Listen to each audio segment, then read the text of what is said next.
Hello, welcome to 5.2 Day 1. Today we're going to learn about linear combinations and how we can convert a linear combination of sine plus a cosine to just a single sine. Now in class we're doing an exploration 5.2a. It's a worksheet that goes along with the lesson, but as I go along the lesson I have slides that contain that information. First thing we need to figure out is what is a linear combination.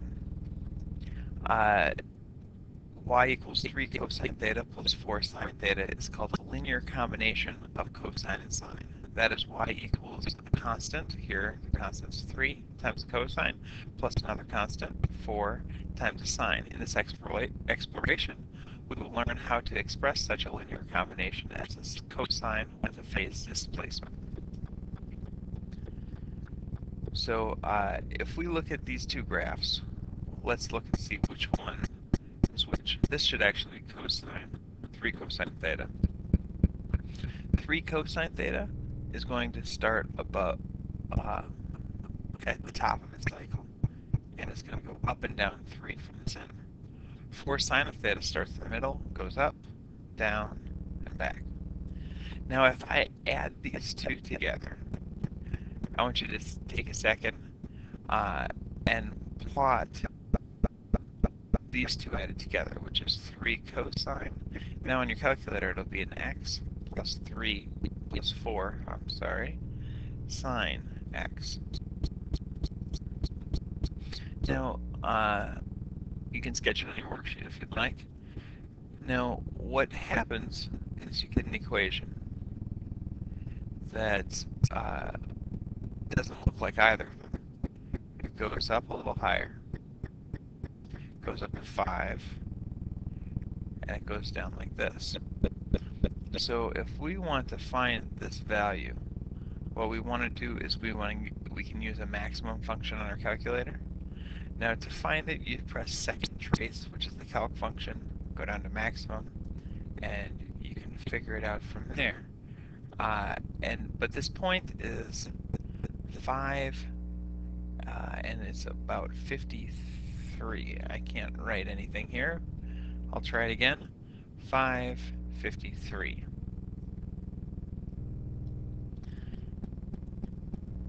Now I'm messing everything up. It's 53 to the right, 5 up. Alright.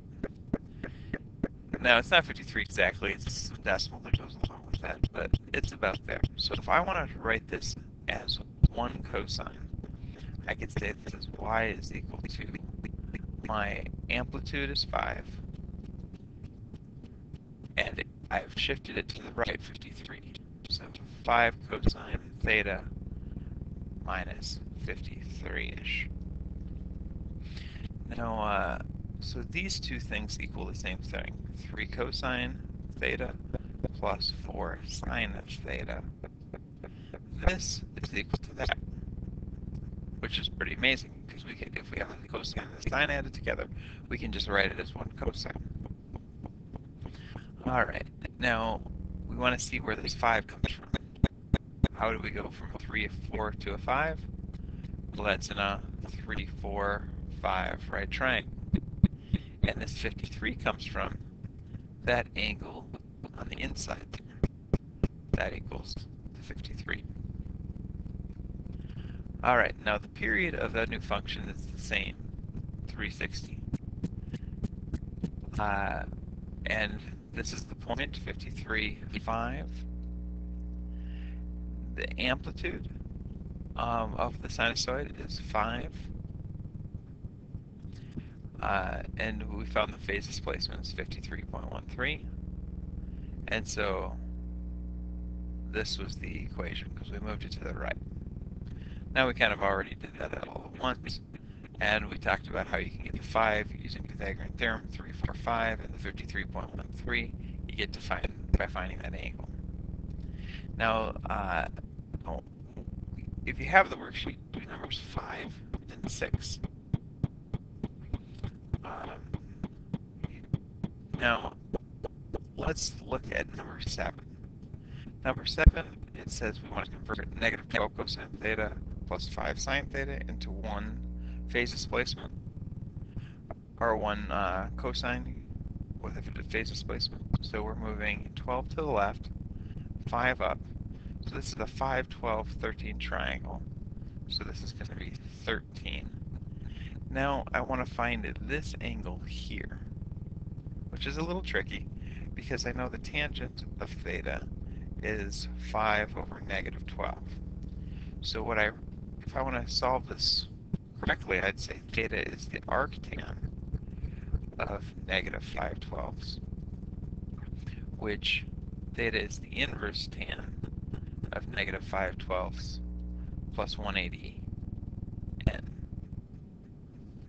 Now, if I use my trusty calculator, the inverse tan of negative 5/12 is negative 22. Now, hopefully everybody knows negative 22 isn't over here. Negative 22 would be down here. Now, to get to that point, I would have to add 180 to it. So if I add 180 degrees, I'll find out that that angle that I'm looking at is 157.38. So to write my equation, it'll be 13 cosine of theta minus 157.38. Now these two equations are equal. We could graph this left-hand side and this right-hand side, and they would give us the same values. Alright, now this would walk us through it, but we already figured it out. Now here is the linear combination of cosine and sine. This is the equation for b cosine x plus c sine x is equal to a cosine of x minus t. Now I think this is more confusing than actually just learning how to deal with the problem. But a, this is just Pythagorean theorem squared, b squared plus c squared. D we get by finding the arctan of c over b. C over b. Alright, now do 8 and 9 if you have the worksheet. Here's number 8. Here we go 6 to the left, and then we go 11 down. So now we have to find our hypotenuse, which is 6 squared plus 11 squared equals c squared, 36 plus 121, which is 157. So we take the square root of 157. Now that's our new amplitude times the cosine of this angle. So if I take tangent of 11, or tangent of theta equals 11 over 6, theta would be the inverse tangent of 11 over 6 plus 180n. So first thing I want to do is find the inverse tangent of 11 over 6. And my answer is 61. 61 is up in this quadrant, so I have to add 180 to it. It's actually 61.39. If I add 180 to that, I get 241.39. So that's going to be my angle. So I'm going to say theta minus 241.39. Alright. Now in this problem, number 9, I go 9 in the cosine direction, negative 7 in the sine direction. Remember that cosine goes in the x direction, sine goes in the y direction. That's why the 9 goes there and the negative 7 goes there. So if I want to find my hypotenuse, 9 squared plus 7 squared equals c squared. 81 plus 49, that is 130. If I take the square root, that'll be that length. So that's my new amplitude. Oops, theta. Now, tangent of theta equals negative 7/9. So theta is going to be the inverse tangent.